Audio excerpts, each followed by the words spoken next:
క్రీస్తునందు సహోదరి సహోదరులారా, ప్రభువైన యేసుక్రీస్తు నామములో హృదయపూర్వక వందనాలండి.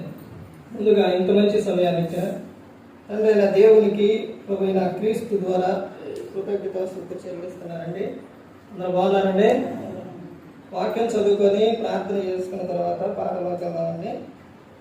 యోహాను గారు రాసిన సువార్త 2వ అధ్యాయం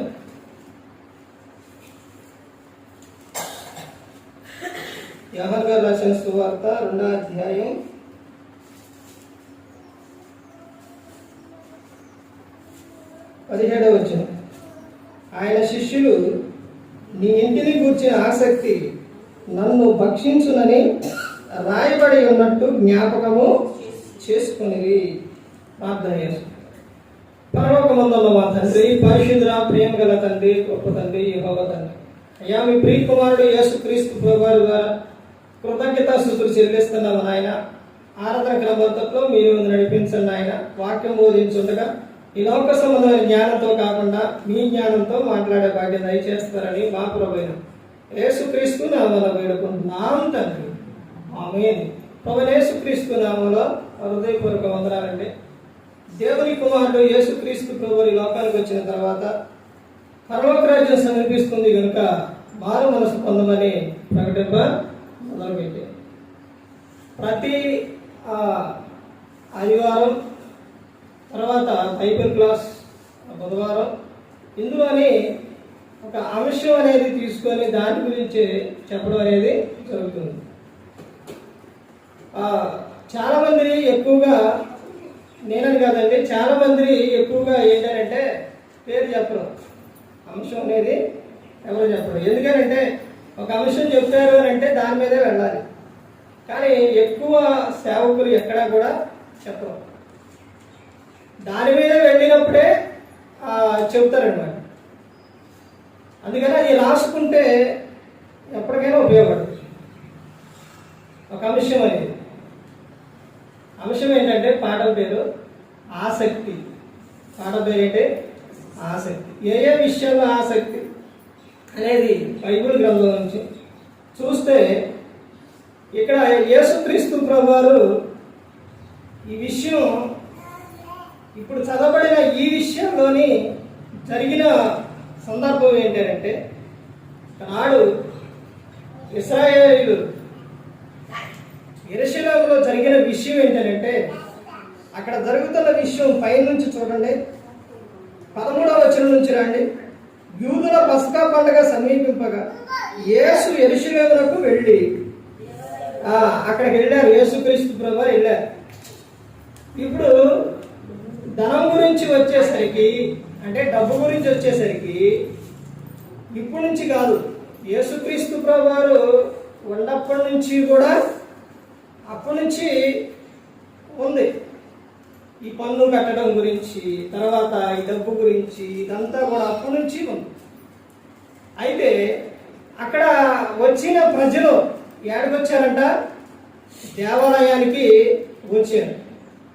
అక్కడ జరుగుతున్న విషయం చూడండి, 14వ వచనం. దేవాలయంలో ఎడ్లను, గొర్రెలను, పావురలను అమ్మువారును, రోకలు మార్చువారును కూర్చుండటం చూచి. రోకలు మిగతా ముందు చదవబడిన సందర్భం మొత్తం మనకు తెలుసు.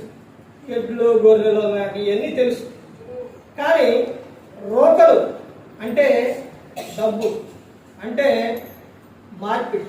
ఇప్పుడు అమెరికా నుంచి మన భారతదేశానికి రావాలనుకోండి, దాన్ని అక్కడ ఆ డబ్బుని తీసుకొచ్చి ఇక్కడ ఏం చేస్తారు? మారుస్తారు. లేకపోతే అవి ఇక్కడ చెల్లుతాయా? చెల్లవు. మన డబ్బు అక్కడ చెల్లుద్దా? చెల్లవు. అందుకని ఏం చేయాలంటే మారవాలి. అది చేస్తున్న విషయం అదే. ఏం చేస్తున్నారు?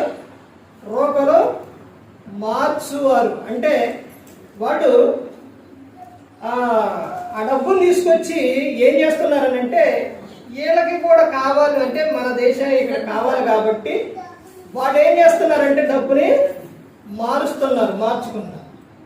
ఇది కూడా వాళ్ళు ఎక్కడ పెట్టుకున్నారు అని అంటే, ఏడ పెట్టుకున్నారంట? అది ఏడ పెట్టుకున్నారంటే, ఎందుకు ఆయన కోపం వచ్చింది, ఎందుకు తాళ్లతో కొరడాలు చేసి అక్కడ ఉన్న వారిని అందరినీ పడనెట్టారు అని అంటే వాళ్ళు ఎక్కడ చేస్తున్నారు? ఏ విషయాలు ఎక్కడ చేయాలి? ప్రజలు చూడండి ఎలా చేస్తారని అంటే వాళ్ళు చేస్తున్న సందర్భం ఎక్కడ విషయం? మీరు మాట్లాడకపోతే మైకులో చెబుతారు, అర్థమవుతుందండి?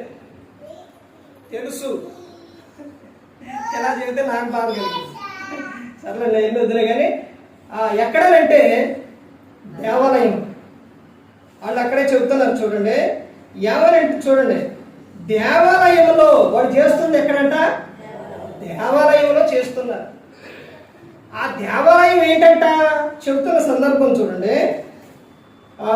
రోకలు మార్చు వారిని కూర్చున్నట్టు చూచి రాళ్లతో కొరడాలు చేసి గొర్రెలను ఎడ్లన్నిటినీ దేవాలయముల నుండి ఊరివేసి రోకలు మార్చు వారి రోకలు చల్లివేసి వారి బర్లను పడద్రోసి.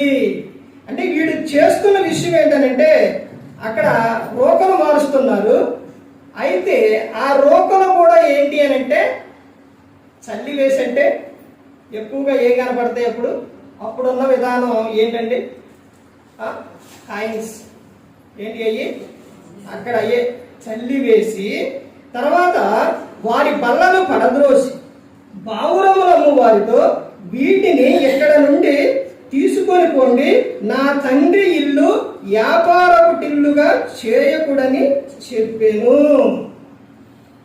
ఏం చేస్తున్నారు? ఎక్కడ? దేవాలయంలో దేవుని సన్నిధిలో చేస్తున్న విషయం. దేవుని సన్నిధిలో ఏం జరగాలండి? ప్రార్థన జరగాలి. కానీ ఇక్కడ జరుగుతున్న విషయం ఏంటి?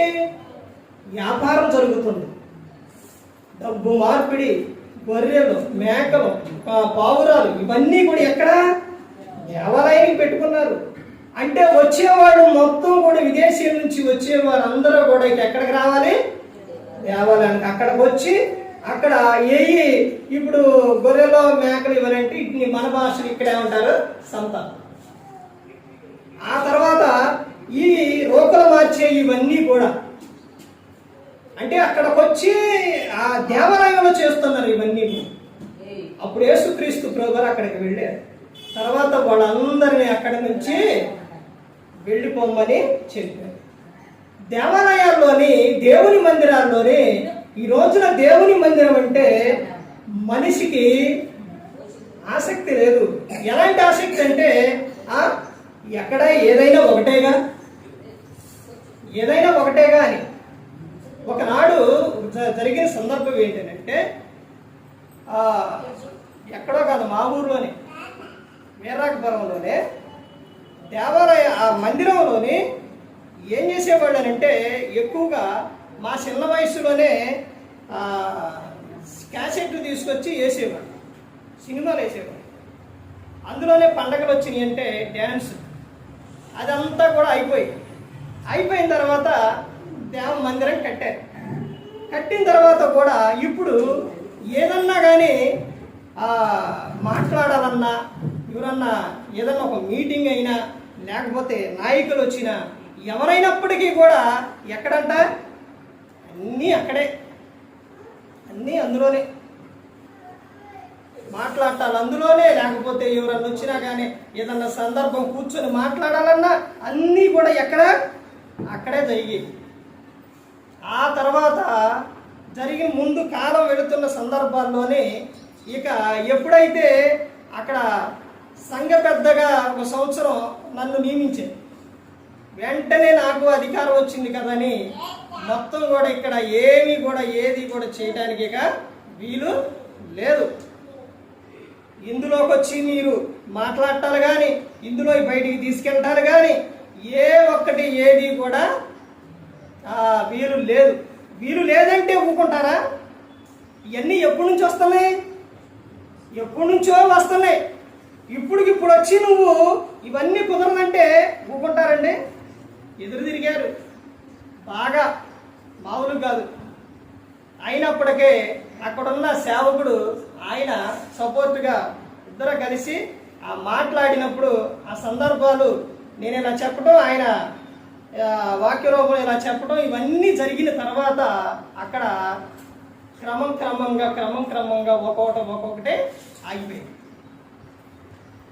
ఆ తర్వాత బయట ఉన్న ఆవరణం అంటారు, బయట అక్కడ తొట్టి, దాని మీద కూర్చొని మాట్లాడతారు. అలా వద్దు అంటే అక్కడ ఆట పిల్లలు కానీ యవనస్తులు కానీ క్రికెట్ అక్కడే ఆడటం, దాని మీద కూర్చోటం, ఇవన్నీ చేస్తూ ఉంటే వద్దు అంటే ఆగోళ్ళు కాదు.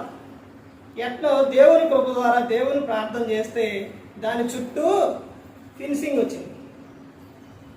ఫినిషింగ్ వచ్చిన తర్వాత ఇంకా అలాగే చేస్తూ ఉంటే లోపలికి వెళ్ళకోకుండా తాళం, తర్వాత దానికి గేట్ రాకముందే తాళం మొత్తం వేసేసి ఇంకెక్కడికి వెళ్తారు.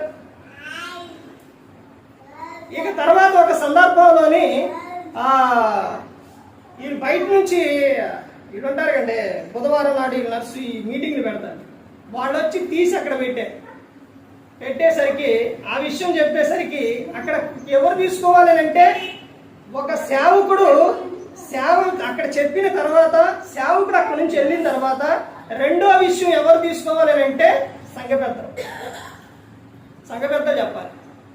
సంఘ పెద్దలు కూడా అందుబాటులో లేకపోతే ఎవరు చెప్పాలి? విశ్వాసులు చెప్పాలి. అక్కడ సేవకుడు దూరంగా ఉన్నారు, వీళ్ళకు ఫోన్ వెళ్ళింది, ఆ ఫోన్ చేసి అక్కడ వద్దమ్మా, లోపలికి వెళ్ళొద్దు, బయటే కూర్చోండి అని చెప్పేసి, ఎవరు ఏది మాట్లాడుకున్నా, ఎవరు ఏదైనా సరే, దూరం నుంచి వచ్చినా లేకపోతే ఎవరు పెద్దోళ్ళు వచ్చినా ఎవరు వచ్చినా కానీ లోపలికి వెళ్ళటం లేదు. ఇక అది ఏంటి, దేవుణ్ణి అక్కడ కూర్చొని దేవుణ్ణి ఆరాధించేది స్థలం, అది ప్రార్థన మందిరం. అలాంటి దాంట్లోని ఎలా పడతారా మీరు ఏ పడితే మాట్లాడుకుంటా అరుచుకుంటా అవన్నీ చేస్తే ఎలా కుదిరిద్దండి? ఆ తర్వాత ఏదన్నా దేవుని మందిరంలో నుంచి బయటికి తీసుకువెళితే ఆ సందర్భం దానియేలు గ్రంథంలో ఉంటుంది. రాజు తీసుకెళ్ళి ఏ పాత్రలో ద్రాక్షరసం పోసి ఇచ్చే పాత్రలో ఈ గ్లాసులు ఇవి ఉంటాయి కండి, అవి తీసుకెళ్ళి మద్యానికి విందుకి ఉపయోగించింది. ఏం జరిగింది? ఆ విషయాన్ని ఆ సందర్భాన్ని కూడా చెప్పేవారు. తర్వాత ఈ సందర్భం కూడా చెప్పారు. చివరకు ఏం చేశారంటే తెలుసుకున్నాం. ఆ తర్వాత దేవుని మందిరం విషయాల్లో ఆసక్తి, యేసుక్రీస్తు ప్రభువారు ఎలాగైతే ఆసక్తిగా చూపించారో క్రీస్తుని నమ్ముకున్న వారు ఆసక్తి చూపించాలి. దేవుని మందిరంలో ఆసక్తి ఉండాలి. కానీ ఈ రోజున క్రైస్తవులకు లేనిది ఏంటంటే ఆసక్తి లేదండి. దేవుని మందిరం ఎలా ఉంటే నాకెందుకు, దేవుని మందిరంలోనే వ్యర్థమైన మాటలు, దేవుని మందిరంలోనే అన్ని ఎంత నీటిగా ఉంచుకోవాలి, ఎంత చక్కగా ఉంచుకోవాలి దేవుని మందిరాన్ని. ఇక్కడ యేసుక్రీస్తు ప్రభువారు అక్కడ చేసిన విషయం ఇదేనండి. ఆ తండ్రి ఇంటిని మీరు వ్యాపారటిల్లుగా చేస్తారని ఏం చేశారు, వాళ్ళందరినీ కూడా నెట్టేశారు.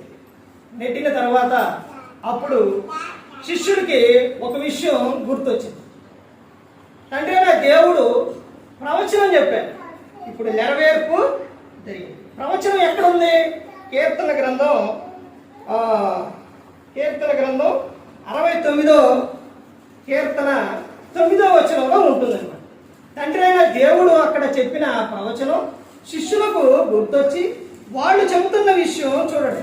ఆయన శిష్యులు నీ ఇంటిని గూర్చిన ఆసక్తి నన్ను భక్షించునని రాయబడి ఉన్నట్టు జ్ఞాపకము చేస్తుంది. అంటే అప్పుడు రాపించిన తండ్రి అయిన దేవుడు చెప్పిన ఆ మాట వాళ్ళకి ఏమైంది? గుర్తొచ్చింది. మనిషికి ప్రతి ఒక్కరికి కూడా, క్రైస్తవులు ప్రతి ఒక్కరికి కూడా వాక్యం అనేది గుర్తుకు రావాలండి.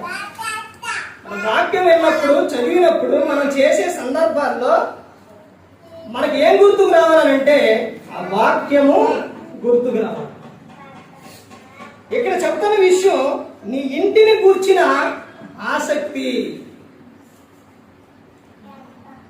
క్రైస్తవులుగా క్రీస్తుని నమ్ముకున్న తర్వాత ఆత్మీయులుగా ప్రతి ఒక్కరికి కూడా దేవుని మందిరము అది ఏంటి అని అంటే అందరూ కూర్చొని దేవుణ్ణి ఆరాధించే స్థలం కాబట్టి అది ఇల్లు.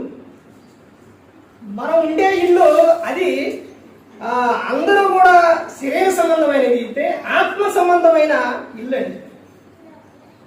ఇంటిని గూర్చిన ఆసక్తి దేవుని మందిరం విషయంలో ఏది తక్కువైతుంది, ఏది లేదు అనేది క్రైస్తవులు ప్రార్థనకు వచ్చిన వారికి తెలుసుగా. ఎందుకని ఆసక్తి చూపించలేకపోతున్నారు అంటే ఎలా ఆలోచిస్తారని అంటే క్రైస్తవులు నాకెందుకు వాడు చేస్తారు, నాకెందుకు వీడు చేస్తారు. చివరకు ఎవరు కూడా ఏమీ చేయరు. ఎవరు చేయాలి, ఎవరు చేయాలండి? సేవకుడు వచ్చి చేసుకో. అదేనండి. ఇలా చెబుతూ ఉంటే మనిషికి బాధ కలిగింది. సేవకునికి ఇచ్చే శిక్షణ విశ్వాసానికి ఇస్తే ప్రార్థన కూడా రారు. దినాల శుక్రవారం నాడు మమ్మల్ని వచ్చిన సుమారు 50 మంది ఉన్నారు సేవకులు. ఎంత గద్దించానంటే మీకు బాధపడినా మీరు ఏదైనా సరే మీకు ఇష్టం ఉన్నా లేకపోయినా నేను చెప్పేది ఇంతే అన్నారు. అందులోని ఎదురు తిరిగి ఒక ఇద్దరు మాట్లాడారు, ఉంటే ఉండి పోతే పోండి. సంఘాల్లో అలా చెప్పడం అనేది ఎక్కడా కూడా లేదు. ఎందుకనంటే ఒక విషయం ఎందుకు చెప్తున్నాను అని అంటే ఒక ఆయన ఒక ప్రాంతంలోనే ఈ ఫోన్లో ఏం పెట్టాడనంటే ఒక వేరేది ఏదో పెట్టాడు.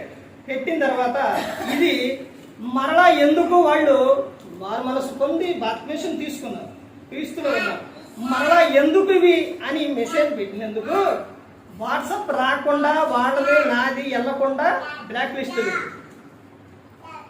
చూసారండి. దేనికి ఒక మాట కూడా కాదు, ఒక మెసేజ్ పెట్టినందుకు. అలా ఉన్నారు విశ్వాసులు. వాక్యాన్ని హృదయంలో ఉంచుకొని ఆ వాక్యానుసారంగా వాక్యం ఏం చెప్తుందన్నది పట్టించుకోరు. మమ్మల్ని గద్దిస్తారా, మాకు చెప్తారా అనే విధానమే కానీ ఇది దేవుని సేవకుడు చెప్పిండు మా మంచికే మా క్షేమం కొరకే అనే విశ్వాసులు చాలా తక్కువ ఉన్నారులే, కానీ చాలా తక్కువ. తర్వాత ఇంకా ముందుకెళ్తే చూడండి, ఆసక్తి. సామెతల గ్రంథం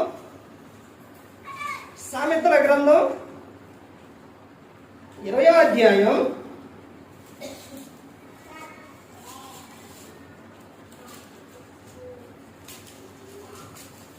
20వ అధ్యాయం 13వ వచనం.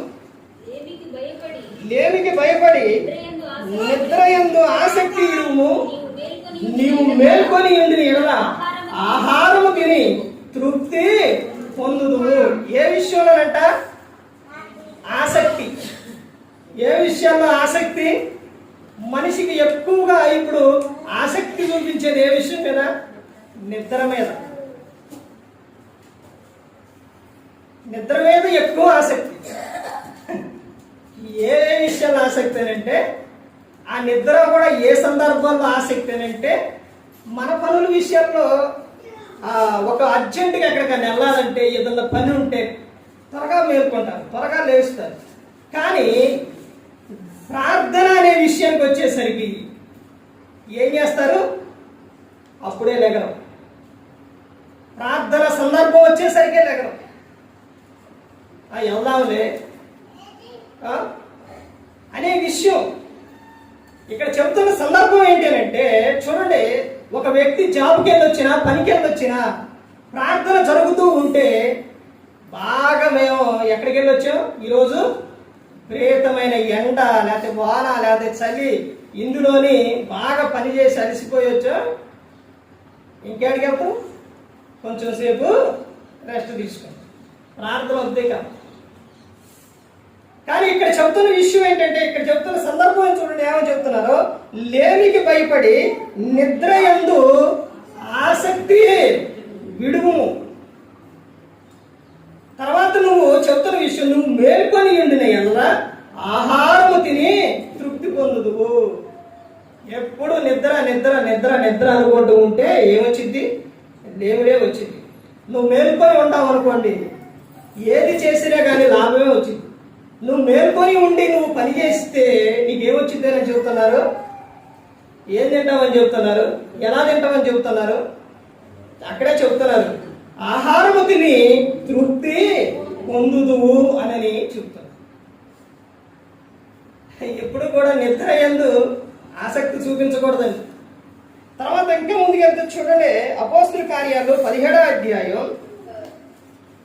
అపోస్తుల కార్యాలు 17వ అధ్యాయం 10వ వచనం నుంచి చూడండి.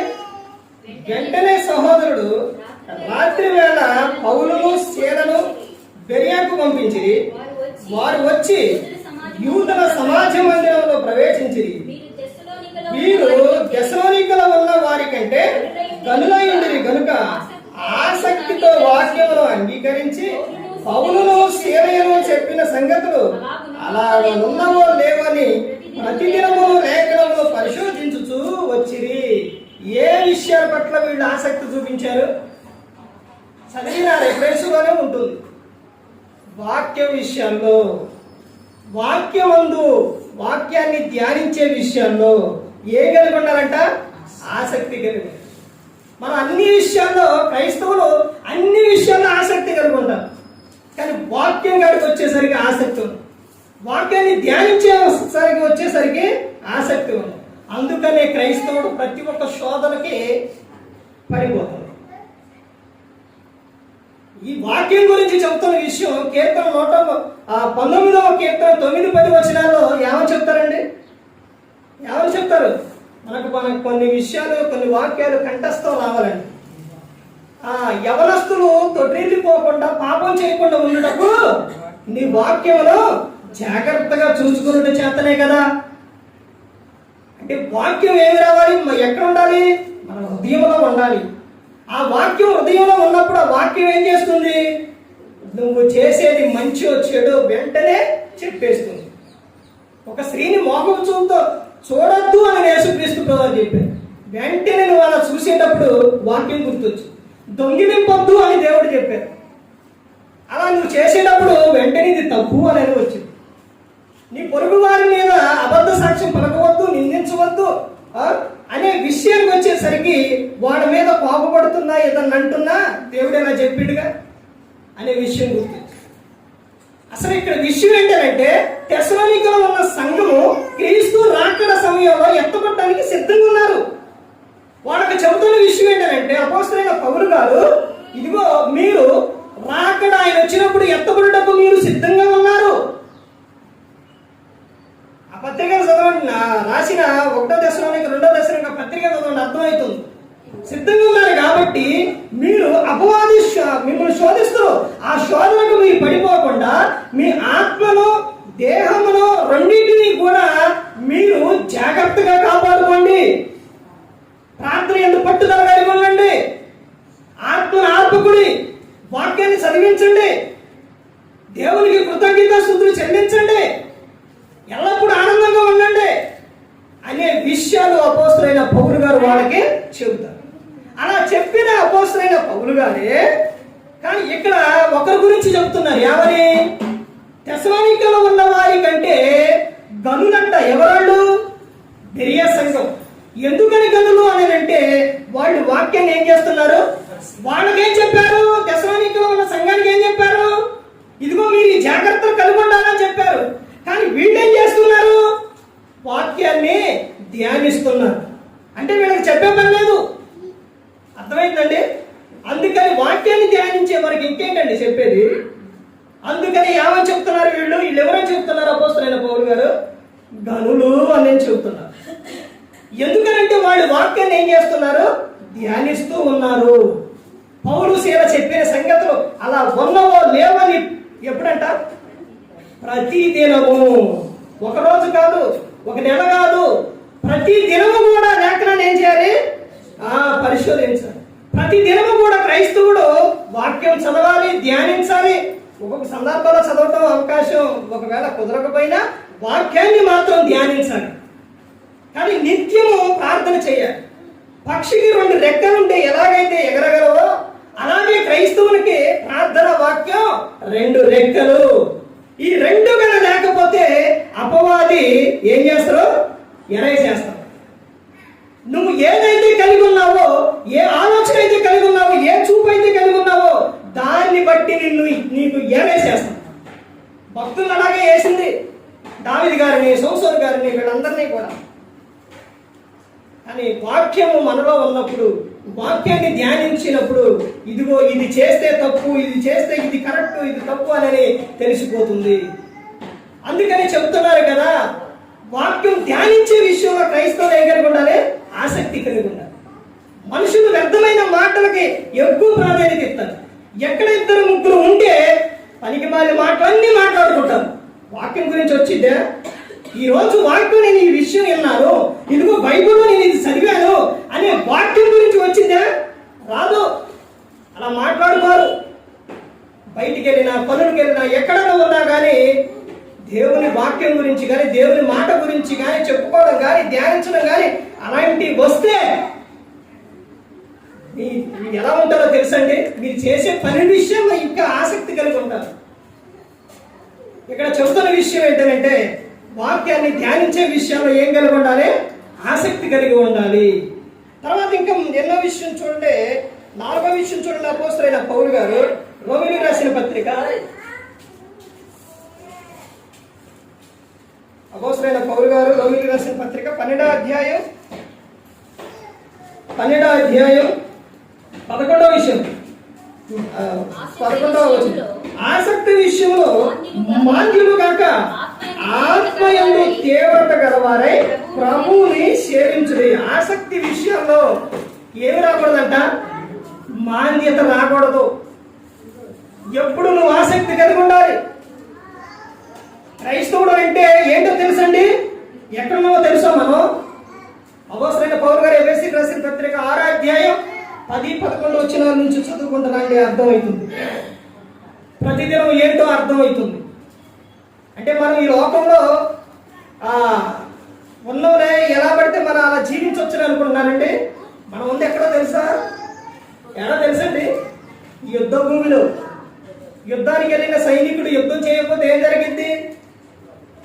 నువ్వు మంచివాడివే. ఒక్క విషయం గమనించండి, నువ్వు చాలా మంచివాడు. యుద్ధానికి వెళ్ళిన ఒక సైనికుడు కూడా మంచివాడే, క్రైస్తవులు కూడా మంచివాడే. ఇప్పుడు యుద్ధానికి వెళ్ళిన సైనికుడు ఆయన మంచివాడు కాబట్టి యుద్ధం చేయకుండా ఇలా నుంచుంటే ఆ ఎదుటిన్న వచ్చేవాడు పోనీలే ఈయన మంచివాడు, ఈయన్ని వదిలేద్దాము అని అనుకుంటారా? వదిలేస్తారండి? వదిలేయరు. ఏం చేస్తారు? వేసేస్తారు.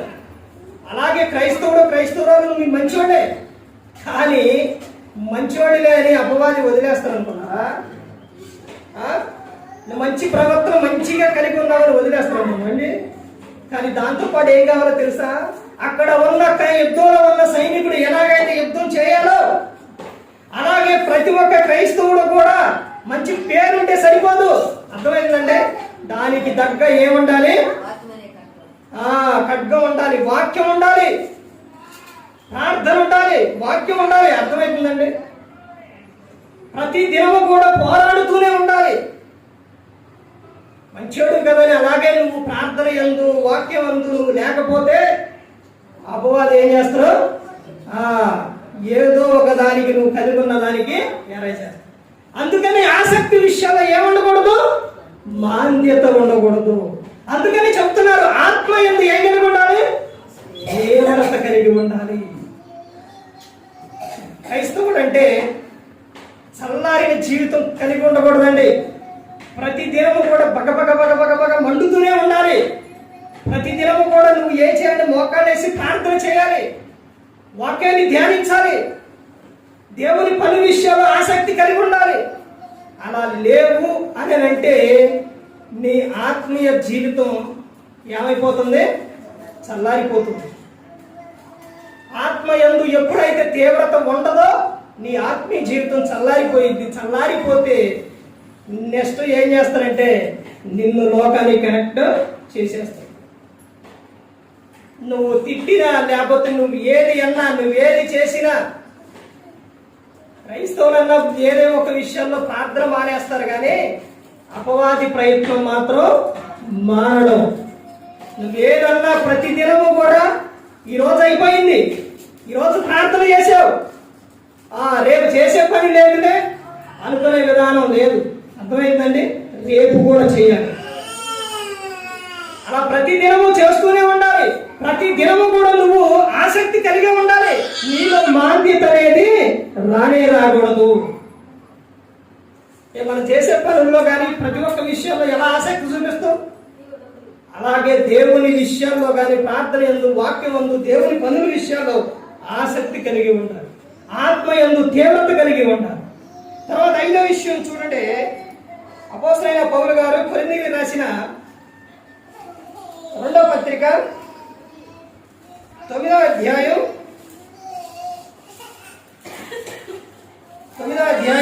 2వ వచనం చూడండి. మీరు మీ మనసు సిద్ధమై ఉన్నదని నేను ఎరుగుదును, అందువలన సంవత్సరం నుండి అకాయం సిద్ధపడి ఉన్నదని చెప్పి నేను మిమ్మల్ని గూర్చి మాసిదోనియా వారి ఎదుట అతిశయపడుచున్నాను. మీ ఆసక్తిని చూచి అనేకులు ప్రేరేపింపబడిరి.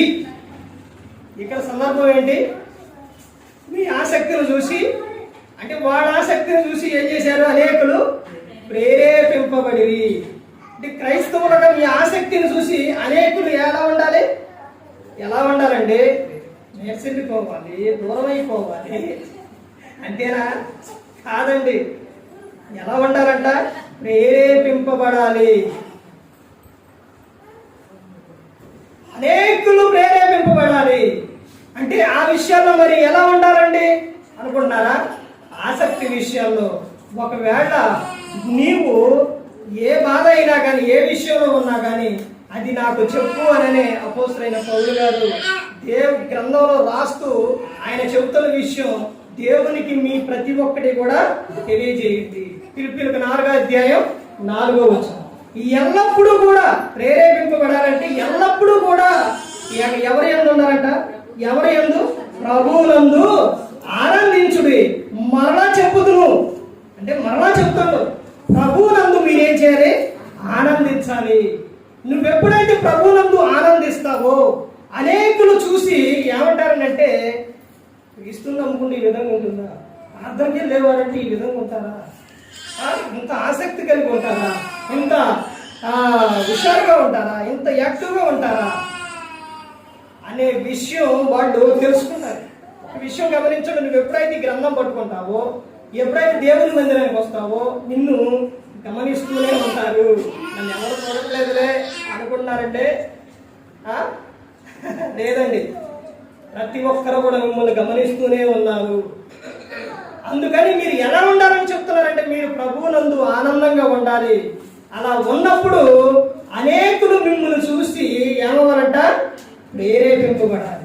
అలా ప్రేరేపింపబడాలి అంటే మీరు కలిగి ఉండవలసిన విషయం ఏంటంటే ఆసక్తి కలిగి ఉండాలి.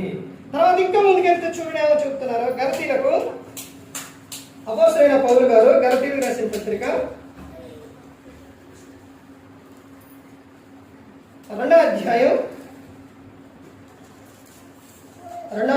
10వ వచనం చూడండి. మేము పేదలను జ్ఞాపకం చేసుకునేవాడని మాత్రమే వారు కోరి, అలాగూ చేయుటకు నేను ఆసక్తి కలిగి ఉన్నాను. అపోస్తలుడైన పౌలు ఇక్కడ చెబుతున్న సందర్భం ఏంటంటే పేదలను ఏం చేయాలంట? జ్ఞాపకం చేసుకోవాలి. యాకోబు గారు రాసిన పత్రిక, అది మరలా ఎక్కడికే వద్దాం, అక్కడ చూడండి. యాకోబు గారు రాసిన పత్రిక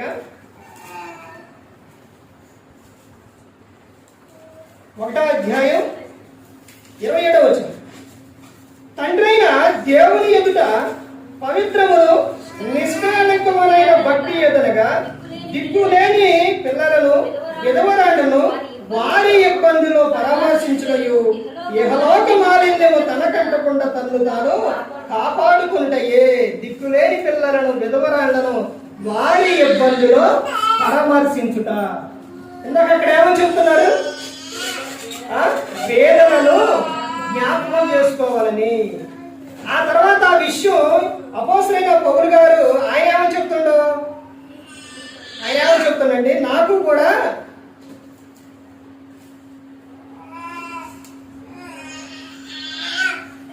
నేను ఆసక్తి కలిగి ఉంటిని, అలాగూ చేయుటకు నేను ఏం కలిగి ఉన్నట?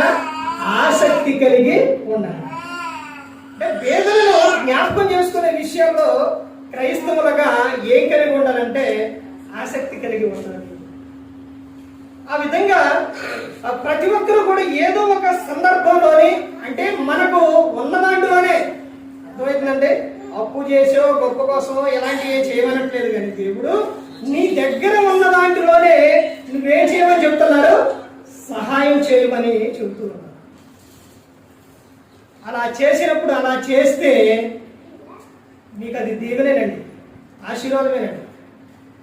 మత్తయి గారు రాసిన సువార్త 25వ అధ్యాయంలో అక్కడ ఎవరిని చేర్చుకున్నారు, ఎవరిని చేర్చుకోలేదు, చేర్చుకున్న వారు ఎవరో, చేర్చుకోకుండా ఉన్నవారు ఎవరు అనేది చెబుతారు.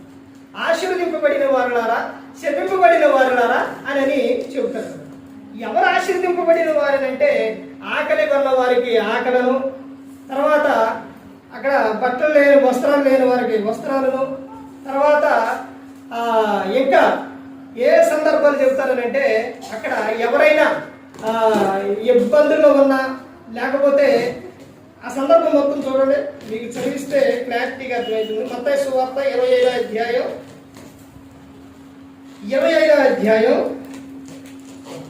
34వ వచనం. అప్పుడు రాజు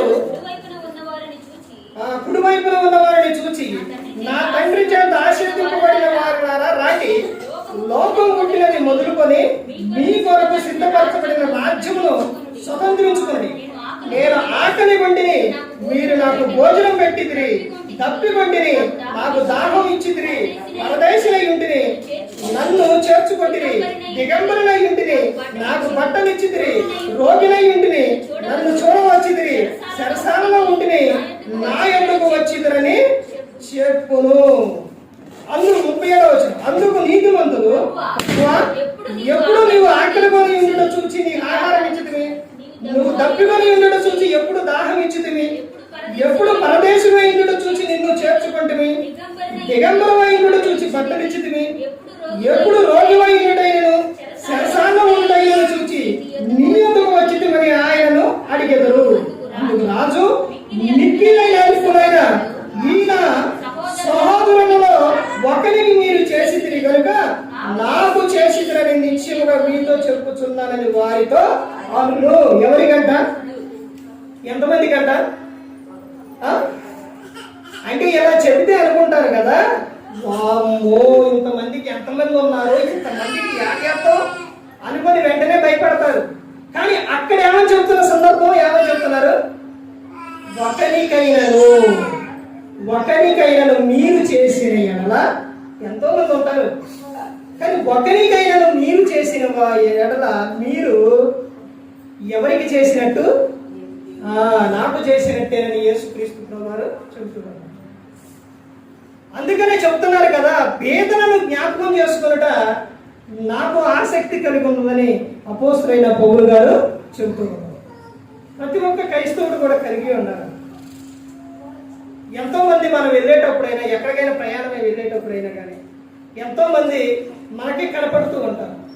లేకపోతే వాళ్ళు అడిగినప్పుడు ఆ విషయాల్లో కూడా చాలా మంది ఉంచుకొని కూడా లేవు, మన దగ్గర ఉంటారు. ఆ విషయం ఏమని చెప్తున్నారు తెలుసండి?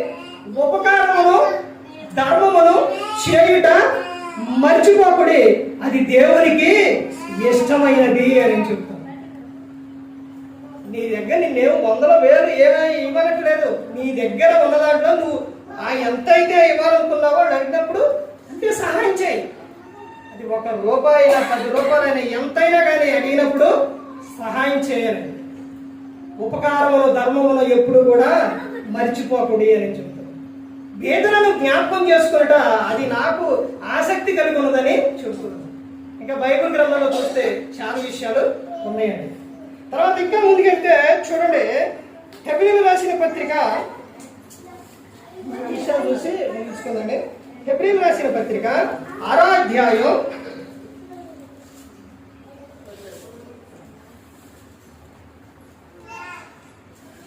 11 మీరు మందులు కాక విశ్వాసం చేతను ఓర్పు చేతను వాగ్దానములో స్వతంత్రించుకున్న వారిని కోరి నడుచుకున్నట్లుగా మీలో ప్రతివాడును మీ నిరీక్షణ పరిపూర్ణమగు నిమిత్తము మీరు వరకు కనుపరిచిన ఆసక్తిని తుదమట్టుకు కనుపరచబడని అపేక్షించుచున్నాను. ఆసక్తి ఎప్పటి వరకు ఉండాలంట? తుదముట్టుకు, అంటే ఈ లోకంలో ఉన్నంత వరకు కూడా నువ్వేం కలిగి ఉండాలంట? ఆసక్తి కలిగే ఉండాలి. దేవుడు చెబుతున్న వాటి యందు నువ్వేం కలిగి ఉండాలి? ఆసక్తి కలిగే ఉండాలి. తర్వాత ఇంకా ముందుకెళ్తే చూడండి, పేతురు గారు రాసిన మొదటి పత్రిక 3వ అధ్యాయం 13వ వచనం చూడండి.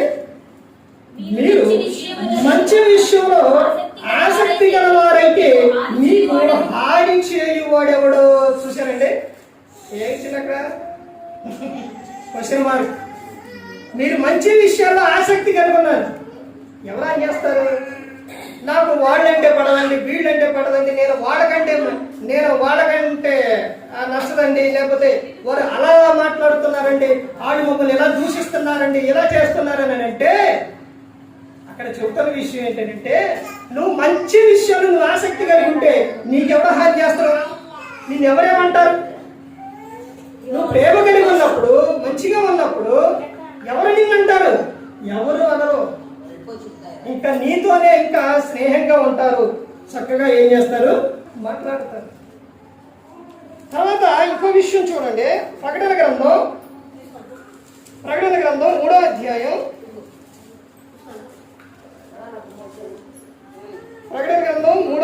19వ వచనం చూడండి. నేను ప్రేమించు వారందరినీ గద్దించి శిక్షించుచున్నాను కనుక నీవు ఆసక్తి కలిగి మారు మనస్సు పొందుము. ఎవరిని గద్దిస్తారంట దేవుడు? పిల్లలు ఏదన్నా ఒక పని, ఒక విషయం దాన్ని చేయొద్దు అన్నప్పుడు, లేకపోతే దాని వలన ఏదన్నా ఒక ప్రమాదం ఉంది అని అంటే, కాదు నేను అదే చేస్తానంటే తల్లిదండ్రులు ఏం చేస్తారు? వారిని గద్దిస్తారు, కొడతారు. ఎందుకని? వారంటే ఇష్టం లేక. ఎందుకనంటే అక్కడికి వెళ్ళినా, పని చేసినా, అది చేసినా దాని వలన అది హాని కాబట్టి ఆ పిల్లలను వారు ఏం చేస్తున్నారు? ప్రేమిస్తున్నారు కాబట్టి గద్దిస్తారు. అలాగే దేవుడు కూడా ఏం చేస్తుండో, తాను ప్రేమించే వారినే ఏం చేస్తారు? ఆయన గద్దించి శిక్షించుచున్నాడు. కనుక నీవు ఆసక్తి కలిగి నువ్వేం చేయాలంట? మారు మనసు పొందాలి. ఇక్కడ మారు మనసు పొందే విషయాల్లో కూడా ఏం కలిగి ఉండాలంట? ఆసక్తి కలిగి ఉండాలి అని నేను చెప్తున్నాను. ఇంకా చదివించబడితే ఇక సమయం సరిపోదండి, ఇంకా చెప్తాను చూడండి. ఒకటి, దేవుని విషయం అందు నువ్వేం కలిగంటే, ఇప్పుడు వరకు ఎన్ని విషయాలు చెప్పారు? 9 విషయాలు చెప్పారు. ఇప్పుడు 10వది ఏంటంటే, దేవుని విషయం అందు నువ్వు ఆసక్తి కలిగి ఉండాలి. అక్కడ ఒక వ్యక్తి ఆసక్తి కలిగి ఉండదు. రిఫరెన్స్ ఏంటంటే సంఖ్యాకాండం 25వ అధ్యాయం 13వ వచనం. ఎవరనంటే పినేహాసు ఏం కలిగి ఉంటాడనంటే దేవుని పట్ల ఆసక్తి. నువ్వేం కలిగి ఉండాలని చెప్తున్నారనంటే దేవుని పట్ల ఎల్లప్పుడూ కూడా ఆసక్తి కలిగి ఉండాలి అని చెప్తున్నాను. తర్వాత ఇప్పుడు దేవుని విషయాల్లో, ఆసక్తి విషయాల్లో, ఇంటిని కూర్చిన ఆసక్తి విషయాల్లో ఎవరు కలిగి ఉన్నారని ఇక్కడ మనకి నాకు చూసామనంటే యేసుక్రీస్తు ప్రభువు. ఆ తర్వాత దేవుణ్ణి ప్రార్థించే విషయాల్లో ఆసక్తి కలిగి ఉన్నారు. వీళ్ళు ఎవరనంటే ఎవరంట? సంఘం. ఎక్కడుంది ఆ విషయం అని అంటే అపోస్తలుల కార్యాలు 12వ అధ్యాయం 15వ వచనంలో ఉంటుంది. దేవుని ప్రార్థించే విషయాల్లో ఆసక్తి కలిగి ఉన్నారు. పేతురు గారు చెరసాలలో ఉన్నప్పుడు సంఘం అంతా కూడా ఎలా ప్రార్థన చేశారు? అత్యాసక్తితో ఏం చేశారు? ప్రార్థన చేశారు. సంఘం అంతా కూడా ఏం కలిగి ఉండాలనంటే ప్రార్థన ప్రార్థించే విషయాల్లో ఆసక్తి కలిగి ఉండాలి. ఇంకా తర్వాత ఇంకా కలిగి ఉన్న విషయాలు ఏంటి అంటే తగ్గువాటి యందు ఆసక్తి కలిగి ఉండాలి. రోమీయులకు 12:16 చెబుతున్నారు. వీళ్ళు ఎవరనంటే విశ్వాసులు. తగ్గువాటి యందు ఏం కలిగి ఉండాలి? నువ్వు ఆసక్తి కలిగి ఉండాలి. తర్వాత కొరింథీయులకు రాసిన 2వ పత్రిక 8:17 అతనికి శ్రేష్టమైన ఆసక్తి కలిగి ఉంది అని అపోస్తలుడైన పౌలు గారు చెబుతున్నారు. ఎవరికి ఆసక్తి కలిగి ఉందనంటే ఎవరంట? తీతు. ఎవరికి? తీతు ఆయన ఆసక్తి కలిగి ఉండవు. తర్వాత ఇంకా విషయం, ఇప్పుడు మనం చదవబడిన ఈ విషయం ఉందని ప్రకటన గ్రంథం 3:19 ఆ సంఘము ఏ సంఘం అని చెబుతూ ఉన్నారనంటే లవోదికీయ సంఘం. ఆ తర్వాత గలతీయులకు 4:18 మంచి విషయమందు ఆసక్తి కలిగి ఉండుడి అని చెబుతున్నారు. ఎవరికనంటే గలతీయులకు. ఇప్పుడు కొన్ని విషయాలు మీకు ఇప్పుడు అర్థమైందో ఇవ్వనండి. ఏంటి అని అంటే ఒక్కొక్క సందర్భము దేవుడు మా పితరుల యుగం, ధర్మశాస్త్ర యుగం, క్రైస్తవ యుగం. అలాగే పితరుల యుగంలో దేవుడు ఎలా మాట్లాడిండు? వ్యక్తిగతంగా మాట్లాడాడు. తర్వాత ధర్మశాస్త్ర యుగంలో అక్కడ పంపించిన వారిని, ఆ తర్వాత జనం వీరితో మాట్లాడారు, ప్రవక్తలు. ఆ తర్వాత ఇప్పుడు క్రైస్తవ యుగంలో దేవుడు అందరితో మాట్లాడతారు. ఇప్పుడు మాట్లాడే సందర్భంలోని ఒక విషయం గమనించండి. చెబుతున్న ఈ పత్రికలు కానీ ఈ గ్రంథంలో ఉన్న మాట ఒకటి వాళ్ళకి చెబుతున్న విషయం, రెండోది మనకు చెబుతున్న విషయం కూడా ఉంది. అది గమనించుకొని ప్రతి ఒక్కరు కూడా తెలుసుకున్నాం. నీకు అది తెలియాలి అంటే వాక్యాన్ని నువ్వేం చేయాలి? ధ్యానించాలి. దేవుడు ఎవరితో మాట్లాడుతున్నారు, ఈ సందర్భం ఎవరికి అనే విషయాన్ని కూడా ప్రతి ఒక్కరు కూడా తెలుసుకోవాలి. ఇక్కడ చెప్పబడిన సందర్భంలో ఒకటి ఫినెహాసు, యేసుక్రీస్తు ప్రభువారు, సంఘము, విశ్వాసులు, తీతు, లవోదికీయ, తర్వాత గలతీయులకు, వీళ్ళందరికీ కూడా చెబుతున్న సందర్భం. అలాగే ముందు చెప్పబడిన ఈ విషయాలన్నీ కూడా 9 విషయాలు చెప్పానండి. అవి సంఘానికి మనకు చెబుతున్న విషయం. అది ఎవరికి చెబుతున్న విషయం అన్నదే గమనించుకోండి. అయితే అన్ని విషయాల్లో క్రైస్తవులు కలిగి ఉండవలసిన విషయం ఎల్లప్పుడూ కూడా ఏంటి అంటే ఆసక్తి కలిగి ఉండాలి. అలా ఉన్నప్పుడే నీ జీవితం ఎలా ఉంటుందంటే అద్భుతంగా. ఏ ఒక్కరు కూడా నశించి నరకానికి వెళ్ళిపోకూడదని యేసుక్రీస్తు ప్రభువారు ఈ లోకానికి వచ్చి మనందరి కోసం ఆయన శిలువలో తన ప్రాణం పెట్టారు. ఆ త్యాగం క్రైస్తవులకు ప్రతి దినము కూడా గుర్తుకు రావాలి. ఒక రోజు కాదు, 2 రోజులు కాదు, లేదా ఒక నెల కాదు. అర్థమైందండి? 30, 40, 50, 100 రోజులు కాదు. నువ్వెప్పుడు కూడా దేవుని పట్ల ఏం కలిగి ఉండాలి? ఆసక్తి కలిగి ఉండాలి. క్రైస్తవుడు అంటే ఇంతటితో అయిపోయిందండి భక్తి, ఇక ఇంతవరకేనండి అనుకునే విధానం లేదు. ప్రతి దినము మనం యుద్ధ భూమిలో ఉన్న ప్రతి దినం పోరాటమేనండి. ఎవరితో? అపవాదితో. గెలవాలి అని అంటే మనం నిత్యం దేవునితో సహవాసం కలిగి. అందుకనే మనం పిలిచింది కొరింథీయులకు రాసిన 1వ పత్రిక 1:9 దేవుడు నమ్మదగినవాడు. ఆయన మనల్ని పిలిచింది ఆయన కుమారుని యందు సహవాసం చేయుటకు మనలను పిలిచింది. ఎల్లప్పుడూ కూడా యేసుక్రీస్తు ప్రభువుతో సహవాసం చేసే వారిగా ఉంటే ఫిలిప్పీయులకు 4:7 అప్పుడు సమస్తకు జ్ఞానములకు మించిన దేవుని సమాధానం యేసుక్రీస్తు వలన మీ హృదయములకు మీ తలంపులకు కావలియుండును అని చెప్తారు. తర్వాత 4:19 చెప్తున్నారు, కాగా దేవుడు తన ఐశ్వర్యం చొప్పున క్రీస్తు యేసునందు మహిమలో మీ ప్రతి అవసరం కూడా తీరుస్తారు. తర్వాత ఎఫెసీయులకు 1:1 తర్వాత 4వ నుంచి మనలను జగత్పునాది వేయబడక మునిపే ఎవరిలో ఏర్పరచుకున్నారంట? క్రీస్తులోనే ఏర్పరచుకున్నారు. అందుకని యేసుక్రీస్తు ప్రభువు లేకుండా ఏది కూడా లేదండి. సమస్తం కూడా ఆయన మూలంగా చేసి ఉన్నారు తండ్రి అయిన దేవుడు. అందుకనే మనందరినీ చెబుతున్నారు కదా, ఆయనతో సహవాసం కలిగి ఉండాలని చెబుతున్నారు.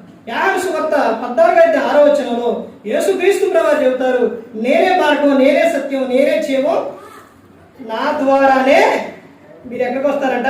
తండ్రి యొద్దకు వస్తారు. యేసుక్రీస్తు ప్రభువారి ద్వారానే తండ్రి యొద్దకు చేస్తారు. అందుకని ప్రతి ఒక్కరు కూడా దేవుని యందు భయభక్తులు కలిగి పరిశుద్ధాత్మ మాట ఇంటూ దేశుద్ధిని కాపాడుకుంటూ క్రీస్తుని పోలే నడుచుకున్న భూలోకం ఇచ్చిన పరలోకానికి చేరుకున్నారు. ఈ విధంగా నిలబెట్టి మాట్లాడుతున్న దేవునికి కృతజ్ఞతాస్తుతులు చెల్లిస్తూ ఎంతవరకు శ్రద్ధగా ఉన్న మీకు ప్రభు పేట హృదయపూర్వక వందనాలు చెల్లిస్తూ ఈ మాటలు ముగిస్తున్నా. అందరికీ కూడా వందనాలు.